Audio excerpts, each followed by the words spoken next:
Midtown Manhattan rezoning, new social club for folks who love coincidences, Attorney General Letitia James sues the parent company of Zelle, and a new report finds New York City foot traffic is back to pre-pandemic levels.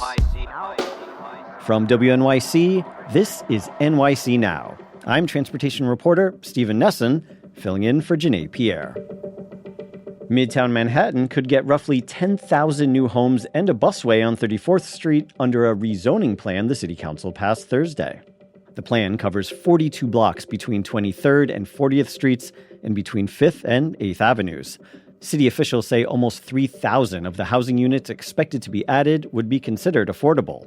City Planning Commissioner Dan Garodnick says the rezoning will make it easier for people to live in the transit-rich neighborhood. Manhattan used to be the place where a young adult or a new New Yorker could start their journey. With this plan, we're making that dream a reality again in Midtown South. Officials say the planned busway would speed up buses by restricting passenger vehicle traffic on 34th Street.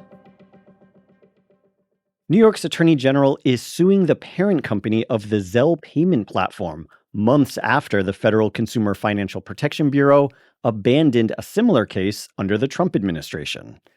State Attorney General Letitia James sued Early Warning Services in New York State Court Wednesday. She alleges the company failed to protect Zelle users from fraud.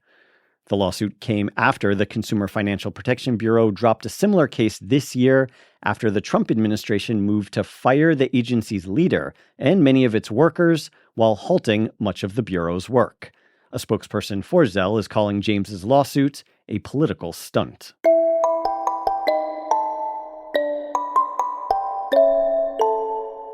Ever notice a charming coincidence? WNYC's Hannah Frischberg reports there's a new social club that delights in happenstance. It's called the Association. You heard right.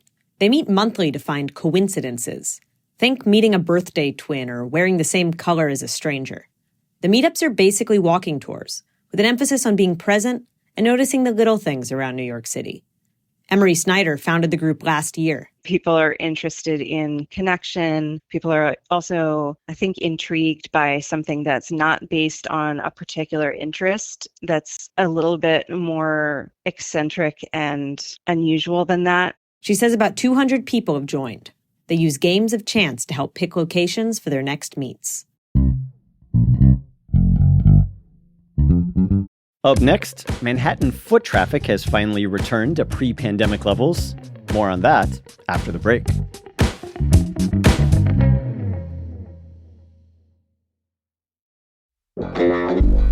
You are listening to NYC Now. It's been 5 years since New York City went quiet during the COVID-19 shutdown. And now, it looks like the city has got its groove back. A new report finds that in July, foot traffic in Manhattan actually returned to pre-pandemic levels. That's happening even with questions swirling about tariffs and what that might mean for tourism. WNYC's Arun Venguopol has been keeping an eye on the numbers, and he joins us now.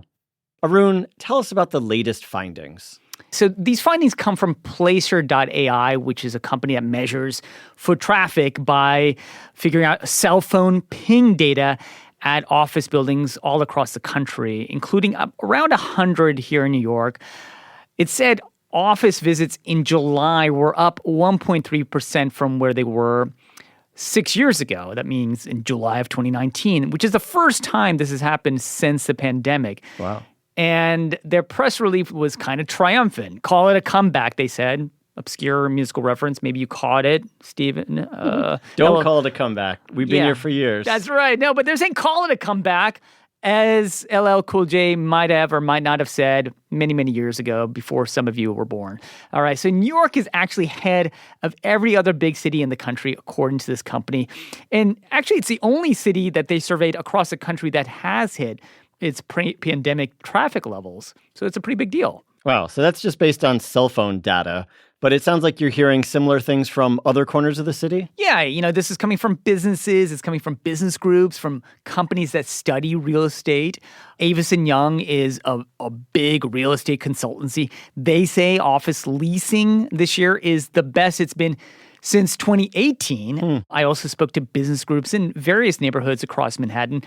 And what we're hearing in general is that pedestrian activity is surging. Either it's equaling or nearly equaling its levels prior to the pandemic. And they say this is being felt by all sorts of businesses, by restaurants, other retailers. And, this isn't just something that is organically happening, as some people might think. It's actually being actively encouraged by certain policies that are being put in place. Something like, say, congestion pricing that is encouraging people to take public transit and is making the streets nicer because there are actually fewer cars on the road. Yeah. The net effect, Stephen, is that the city feels a lot more like how it used to feel. Right. Like I remember 2020, there was this raging debate over whether New York City was dead or not. Is this the end of New York City? Yeah. Apparently not. Apparently not. The New York Post headline in August of 2020 was, New York City is dead forever. Wow. Yeah. Wow. I mean, I think some of us have kind of... We got a little tired of those essays too, I think. Yeah, I mean, it felt a little, I don't know, what's the word, predatory? Premature for sure, but also there's a certain kind of like gloating quality.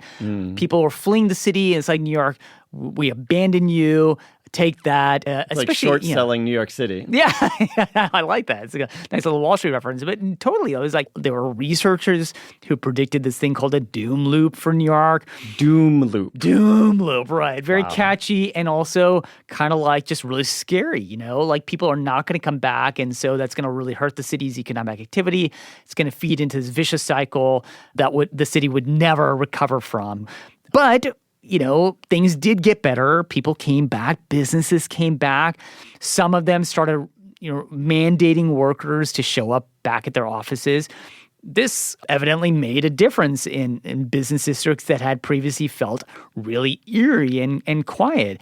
One business owner who I spoke to who's in Soho, Sarah Schiller, she told me that as the storefronts began to fill up along that stretch in Lower Broadway, it started to change perceptions about the neighborhood into one that didn't feel so much eerie as a little less abandoned and a lot more welcoming, less of a doom loop and more of a virtuous cycle where some good economic news begets even more good news. I mean, pretty much every afternoon, the streets of Soho are just filled with tourists and visitors. So I really do see that.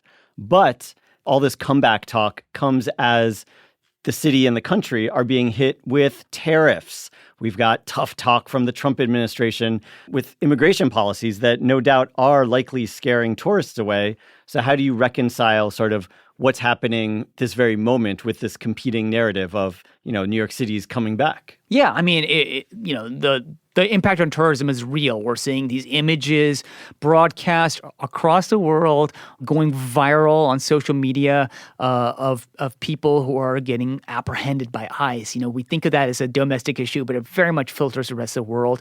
And it's measurably changing tourism here. New York City Tourism and Conventions, it's the group that, is sort of the primary tourism booster for the city. It downgraded its expectations for tourism spending, said the city would lose as much as $4 billion in tourism revenues this year, in large part because visitors from Canada, France, Germany, Mexico, all these countries, those tourists are staying away. And these are the international tourists who spend a lot more money than domestic tourists. So that cost is substantial, and it's being noticed here in New York. I spoke to people who run museums and other sort of destinations for tourists. They're seeing these effects firsthand. At the same time, yes, we are seeing the city's resurgence happen despite the loss of tourism. And so business leaders say, yeah, they're wary of how federal policies are playing out, how talk from the Trump administration is playing out. At the same time, they're celebrating the city's comeback and how far the city has come so far. Well, it certainly is a complicated picture that you paint. I guess we'll have to see how things play out in the coming months. Lots of uncertainty happening, Stephen. That's WNYC's Arun Venguopol.